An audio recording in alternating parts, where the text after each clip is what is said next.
Good morning. Happy Sunday. Welcome to your early morning intuitive guidance. I'm Dr. Bonnie Nussbaum here with some words of wisdom to start your day. And we have a source for today that I've not used before. So something new. I'm excited about this. So we'll give it a minute for people to pop on. And today's going to be a busy day. I am headed to Green Bay for breakfast with a friend. And good morning, Abigail. Glad you are here. Welcome. Good morning, Joe Neal. Welcome.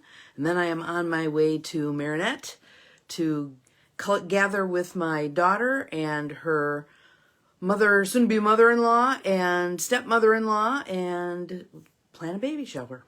Good morning, Carolyn. Welcome. So, and then I have to drop off a Mary Kay order on my way back through. And so it's going to be a busy day. Looking forward to it. It's going to be a cold day, but I pulled out my heavy purple fuzzy. So should be good.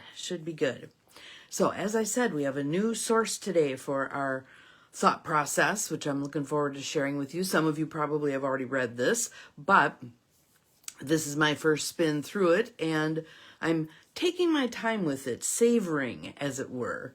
So let's do a little tapping and some breath, just to settle into right here, right now, grounding through the base of your spine and the soles of your feet into our beloved Mother Earth, in through the nose, out through the mouth, in through the nose, out through the mouth, in through the nose, out through the mouth. Good morning, Nancy. Welcome. Everyone just kind of settling in. I want you to open your third eye. Wisdom. Breathe into the third eye, right between your eyebrows. Opening that up. Wisdom. Because this little exercise that we're going to do today, I feel like if we're on the wisdom level and we spread this on the wisdom level, then we set the intention that it drops to the heart level. So this connection between wisdom and heart. Breathing into that. Good morning, happy solstice. Yes. We are turning a corner. Glad you're here, Maureen. We are turning a corner. This is an auspicious day. So let's be aware today. Let's be awake and aware and in awe. And again, I hope that this little reading we're going to do helps feed that. So the book is The Earth Path by Starhawk. The Earth Path. And the subtitle is Grounding Your Spirit in the Rhythms of Nature. Doesn't that sound lovely? But this particular part, there's a bunch of exercises in the book. And she's right now going through earth, air, fire, water. And this is under the fire section.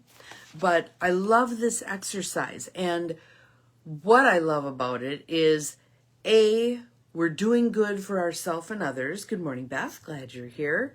It's something that those of us who keep saying, I don't know what to do. I don't know what to do about the state of the world. I don't know what to do about the state of our country. I don't know what to do about the state of myself. Here's what you can do.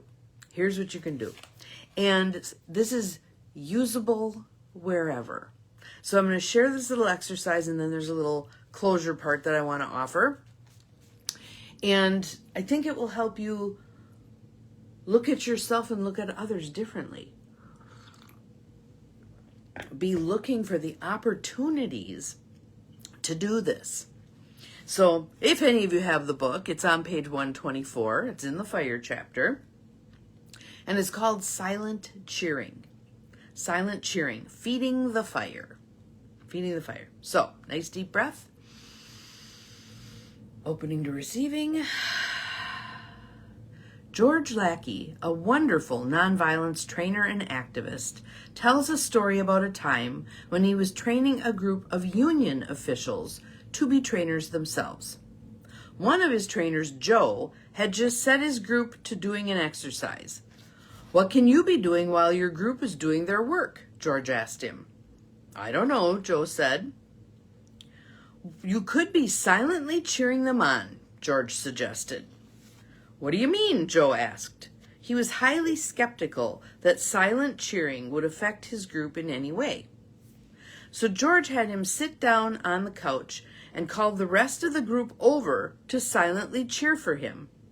He said that within a few minutes, Joe turned beet red and began to sweat. The impact was so strong. Good morning, Carolyn. Glad you're here. We have influence. We have influence on ourselves. We have influence on others. We have influence on the whole energetic grid. That's why when many of us come together and do something, it has an impact. The Institute for Noetic Sciences, if you haven't ever checked them out, check them out. They love doing research on this. Like they'll set up pockets of people in different places to all begin praying at the same time. And then they look at statistics like violent crime, etc., and note the impact that the prayer has on that.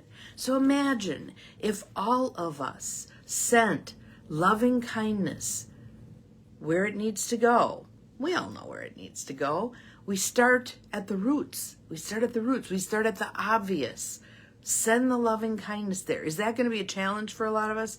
Hell yes. Do it anyway. We can do hard things. So, moving on. When George told me this story, I recognized a valuable way to explain the concept of energetic support to those who don't think in terms of magical language and resist these woo-woo concepts. There's great power in woo-woo. If one of you would put that in the feed, I would appreciate it. There is great power in woo-woo. So let me give you another example of that. This is my personal example. I was at a training for Psych K. It was an advanced level Psych K training. And I was a friend with the facilitator. So I knew I had been trained myself in this level. So I knew what was going on. Well, we were doing this one activity where the students were practicing with a partner, and it was, for a lot of the partners, it was heavy work. It was shifting their energetic burden from childhood, basically. And this one woman, thank you, Jonelle, I appreciate it. There's this one woman who was struggling. Good morning, Diane, glad you are here. She was the one on the table working to shift that wounded perspective. And it got to be 20 minutes and 30 minutes. And you don't stop the process when it's going. You wait.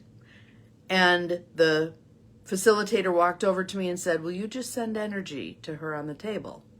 And so I did. And within about 4 minutes, she shifted. There's great power in woo-woo. Thank you, Abigail. The more times we can repeat this, the better. There's great power in woo-woo. I will tell you, when I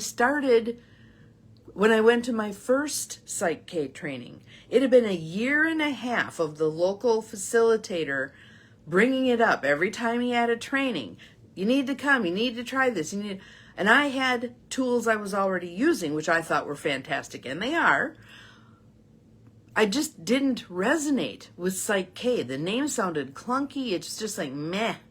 So at this particular time, 18 months into him kind of badgering me to participate, I went. And it blew my mind. What was possible. So I've used that tool ever since. God, that's got to be, I don't even know, at least 20 years ago, if not 25 or 30 years ago. I'm terrible with timelines. Define woo-woo.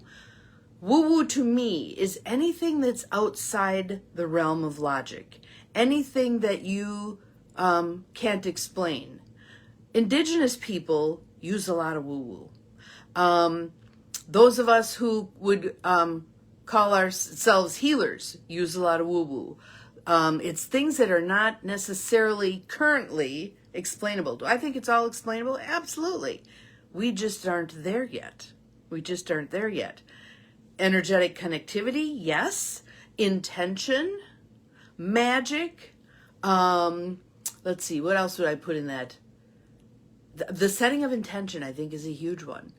Gathering groups of people to do this. So here's a process. We're going to be walking our way through a process here. You can do this individually. You can do this with a group. Please just do it. So let's keep going. Let's see. Even for those of us who think in magical terms, cheering can be a useful concept. We cheer for a friend in a race or for our kids' soccer team to offer energetic support, a taste of that attention and love that the cat craves. It feels good to be cheered for. It feels good to be cheered for. There's oftentimes in here where I will say, you go, you go. That's cheering. This is silent cheering, because there are times. Let's say I'll tell you one. I'm going to go to the installation of the new pastor at Zion Lutheran Church in January. Cheering out loud during the middle of that ceremony is probably not going to be well received, but silently cheering for him, absolutely, absolutely. Shortly after I heard this story from George, I was walking through my woods thinking about sudden oak death, a fungal disease that is attacking many of our trees. I was remembering what Mabel McKay, a pomo healer and elder, used to say, that the trees and plants needed human beings to eat them and use them, to talk to them and sing to them and praise them, or they would die. Think about the experiments with plants, house plants. When you yell at the house plant, when you are mean to the house plant, you get a different result than if you're kind and loving to the house plant. They're sentient beings. They're sentient beings.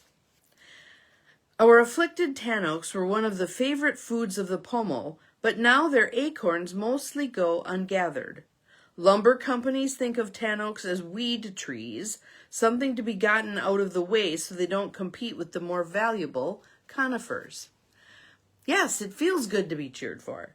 So lumber companies also tend to think in commodity, board feet.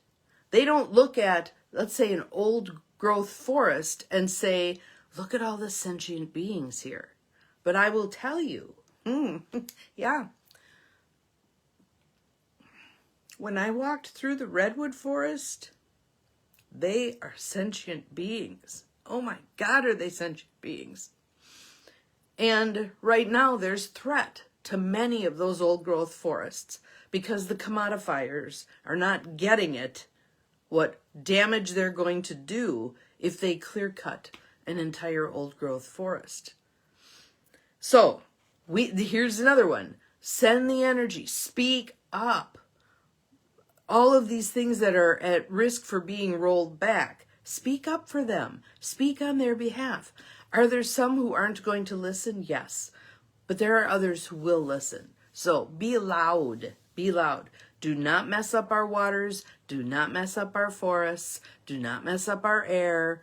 Do the things that need to be done for the long term. Okay, off the soapbox. All right. So they're talking about these tan oak trees. Because these weeds grow back more quickly than the redwoods or firs after a fire or a clear cut, our woods are choked with brushy, many-stemmed saplings that rarely grow into the magnificent grandmother trees the pomo prized. It occurred to me that maybe what we needed to do was a ritual for the trees, to sing to them and praise them, to collect their acorns and make food from them, to begin that process again. I decided that on my walk I would try cheering for the trees. Yes, beautiful, beautiful, beautiful, Carolyn. Sending kindness and non-judgment to self and the difficult people in your life. And is that when we do the loving kindness meditation, which we haven't done in quite some time, but we start with the things that are simple, the people we love, the things that are easy to love. Then we move on to the people who are difficult. We move on to the people who have wrought violence in our world. Can you imagine doing this for your rapist? Can you imagine doing this for the person who beat you? Can you imagine doing this for the people who have taken your little slice of wealth and commodified everything Can you imagine doing it for those people too? Those humans too. Liz Crowley, who is hired by the city of Appleton and has her fingers in the pie of everything homelessness, makes damn sure that when she does her report outs to various groups, she talks about humans. So this is such and such number of households. Let's say this is 25 households and this is 130 humans. 130 humans. She uses that word. Let's make people humans again, right? Back off the soapbox. Okay. So, doing a ritual for the trees. Doing this on her walk. I would try cheering for the trees. At first, I thought this would be an exhausting task. My daily walk takes around 2 hours, much of it through forest. How could I cheer for every tree? I'd be worn out. But I decided to try. So while coming into my senses and trying to walk silently and respectfully, I was mentally saying, "Go, tan oaks! Yay, madrones! Aren't you beautiful today? Let's hear it for the live oaks! Hooray! Give it up for the black oak over there beside the road." I made up little songs and sang them inside my head, and I collected a bag full of acorns, offering some waters of the world in exchange. Much to my surprise, when I was done with my walk, I was not exhausted, but invigorated. Cheering for the trees had put me in a high energy state that replenished my vitality and made me feel good. I began to have a deeper understanding of why so many people love spectator sports. Think about the feeding you get when you're watching a team play and you're cheering for them. You're filling your own tank as well. Even if they lose said game, you still have energized them and yourself. We human beings are constantly looking to one another for energetic feeding for our ideas, visions, and enthusiasms. And I had a beautiful opportunity yesterday that just kind of came out of nowhere. I have this group of lovely, lovely people that I meet with once a month for an hour and a half via Zoom to talk about our ideas, our goals, our progress, our setbacks, all of the things. We've been at this for 2 years. I think it's 2 years since we met in a breakout group at a Tony Robbins event online. We loved each other. One guy's in Houston, Texas. One guy's in North Carolina. The other woman is in Portland, Oregon, and me. And so I was talking about 2026 and how I feel like this is a year of action and things are going to get done, etc., etc. And one of the guys is working at shifting his career. He owns his own business. He does well, but he's tired of dealing with basically what he's tired of dealing with is the insurance companies that stiff their customers, because he's the one who then has to try to make the case for why the insurance company ought to pay for what they ought to pay for. So he volunteered to hear me out in terms of what I'm thinking about the intentional community pocket neighborhood. And he said, and he's absolutely right, I don't know a thing about getting this thing built. But he's bright, he's logical where I'm passionate, he's a questioner. He put out a lot of questions that gave me great pause and the opportunity to think things through. And he used AI to distill the conversation we had for 2 hours, and it made a to-do list out of what we had talked about. And you all know that I have a mixed relationship with AI. It can do amazing things like this, but it also is a gobbler of resources. And the number of data centers popping up on our beloved waters is scary. But amazing things came out of that opportunity. Again, it was one that it was that door that opened, and I was looking around enough to see, there's an open door. Let's do this. It was amazing. So And again, it was connecting with a human. And he and I talked about how sometimes we need to hear ourselves say something to get the insight. Sometimes we need just a little bit of feedback from somebody to get something. My example of that is I worked for 3 years to figure out my, remember we're all capable of far more than we think we are. 3 years of going around and around, not quite landing on it. I was in a small group at my coach's retreat and was laying out all the pieces of this thing because it was my turn to share. And one of the women sitting there said, "Oh, so basically you're saying people are capable of far more than they think they are." 3 years of working on it, and there it was, poof. Good morning, Cheryl. Glad you are here. Welcome. So, we human beings are constantly looking to one another for energetic feeding of our ideas, visions, enthusiasms. Cheering someone on is like fanning the flames of their creative fire. It can help that fire burn more brightly, more steadily. When we're in a group or relationship where people are cheering for one another, we become more creative, more joyful, more intelligent. If you've ever had to give a speech in front of a group of people, you may have noticed how even one supportive friend in the audience can bolster your confidence, and conversely, how hard it is to be brilliant and scintillating if people are shuffling their feet, yawning, looking bored, or walking out. So remember that when you're in the audience. We can also douse each other's fire, either deliberately or out of carelessness. Have you ever been in a group where every idea was met with criticisms and dire predictions of failure? Where everyone who stepped forward to propose something got attacked? In one of our witch camps, we were working with the story of Vasilisa, a Russian fairy tale about a beautiful young girl who has the proverbial wicked stepmother and stepsisters.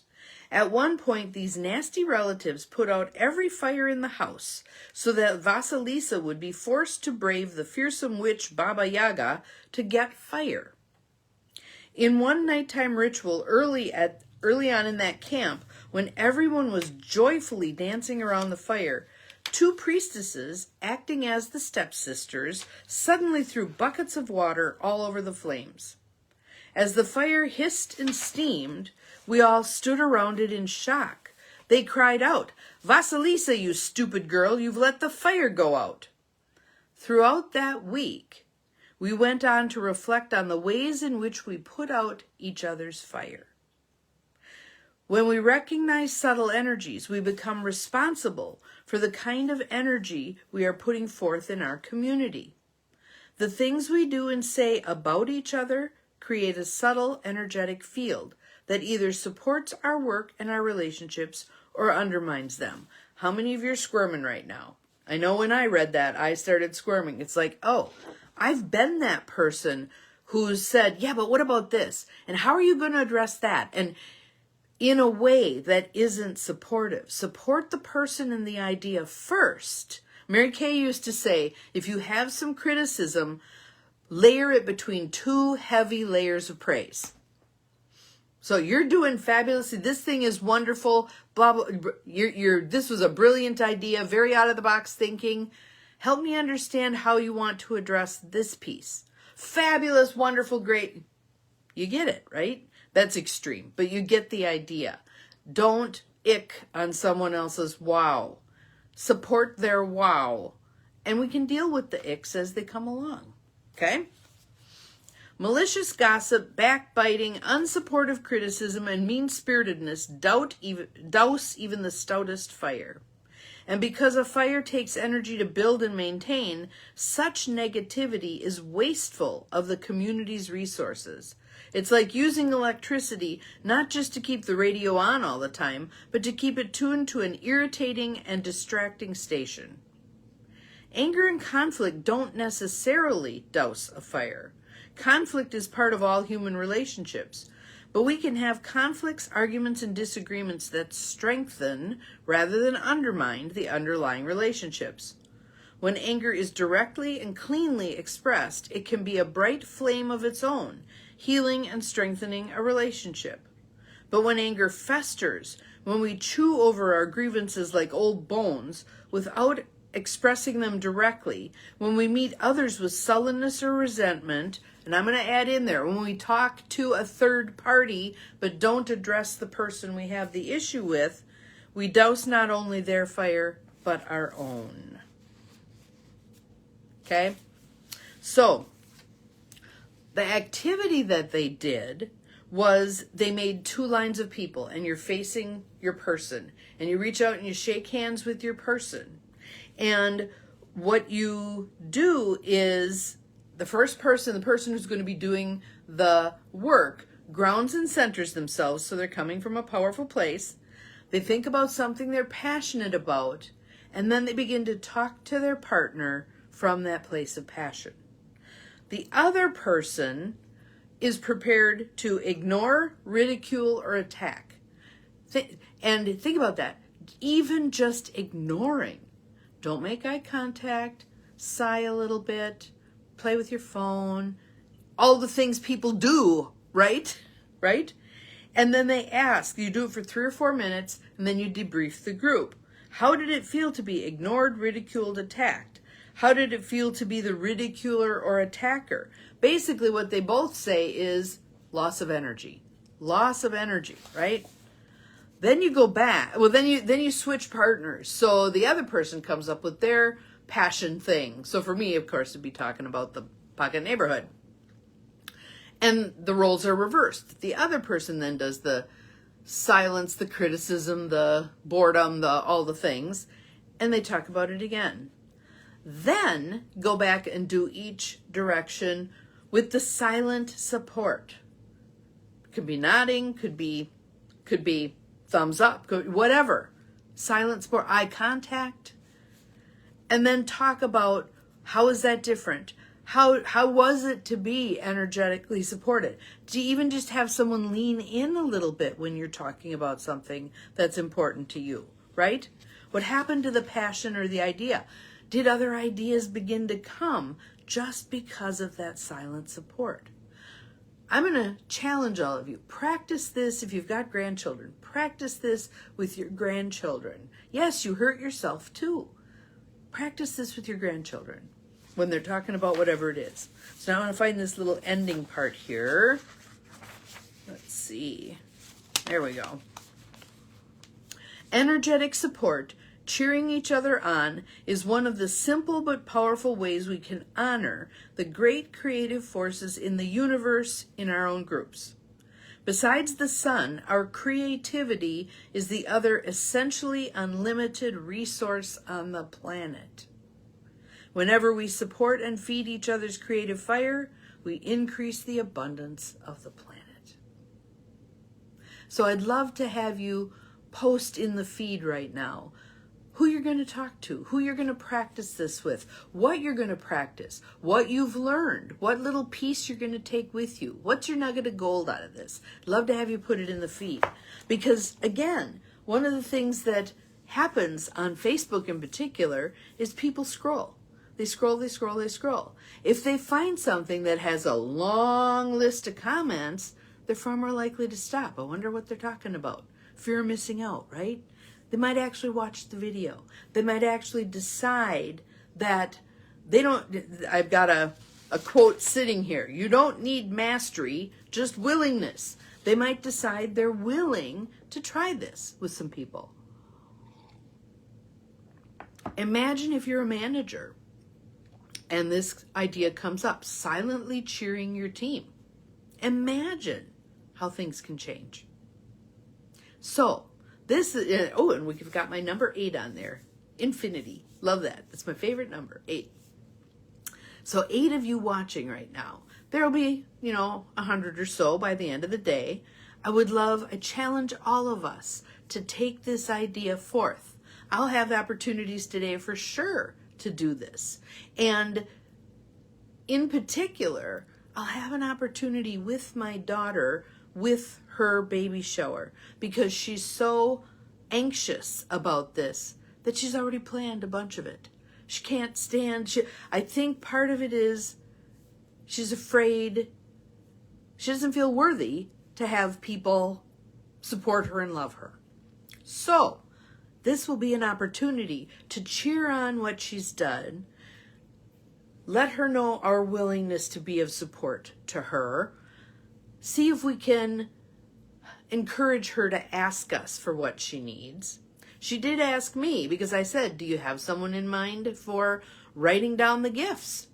So that it's easier to send thank you cards. She goes, would you do that? And I'm like, oh, she asked for something. Yay! Yes, absolutely do that with someone who's working on a new hard project. Think about that. How many projects die early on because there just isn't enough oomph to get over whatever particular hill they've encountered? And just saying to them, I know you can do it, while nice, isn't always helpful. Thank you, Maureen. I appreciate that very much. Because I remember being in a lot of fear places, whether it was going to give a talk, whether it was, whatever it was, feeling in that fear place and someone saying, well, you're so good at this, you'll do just fine. Wasn't really helpful. Wasn't really helpful. So it could be just saying to someone, I'm sending you positive energy today. I know you can do this. I know you don't know you can do this, but I know you can do this. And I will hold on to that knowing until you can take it on for yourself. I used to do that with clients all the time, especially teens. All the stuff poor teens have to go through. And I would say, I have great faith you can do this. I can see that you don't have much faith that you can do this. I will hold on to this faith until you're ready to hold it yourself. Makes a huge difference. Makes a huge difference. So let's go forth and send out this positive energy. Let's go forth and cheer on people. Drive past a field and there's kids out there playing. Send them good energy. Send them good energy. Walk past a group of protesters. Send them good energy. There will be a multitude of opportunities. Look for them. Have an awesome Sunday. Remember, we're all capable of far more than we think we are. Bye-bye.